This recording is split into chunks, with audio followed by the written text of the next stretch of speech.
حصل حته موقف النهارده عايز احكي لكم عليه.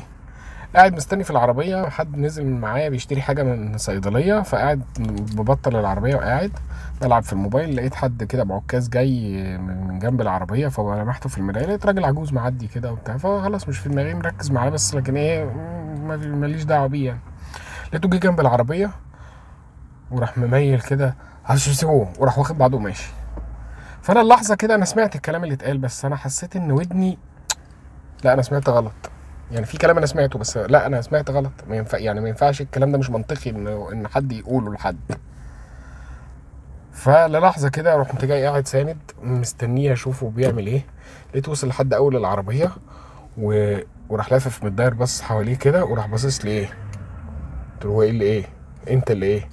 قام واخد بعضه وجاي لحد جنبي هنا ومميل عليا. قلت له ايه؟ اؤمر يا حاج. قال لي اطفي نور العربيه عشان في ليزر هنا بيسحب الكهرباء من بطاريه العربيه. لو بيوصف لي المكان وبيعمل لي وهيسحب الكهرباء من بطاريه العربيه. فانا اللحظه كده ما بقيتش فاهم يعني ده اشتمه ولا ده ولا اضحك ولا ايه موضوعك. وقلت الراجل الكبير في السن، فضلت قاعد متنح له كده. لقيته بيقول لي ها، وراح حاطط لي ايديه بقى على بعض كده. فحسيت ان انا مقصر يعني، فقمت جاي طفي نور العربيه. قلت له اهو يا حاج. قال لي شاطر برافو، وراح سايبني وماشي. فانا لحد حالا انا مش مصدق انه قال يعني انا مش عارف. بعيدا عن ان ده مش منطقي، بس هو على فكره لف على 3 4 عربيات بعدها وطفوا النور وسمعوا الكلام هم كمان.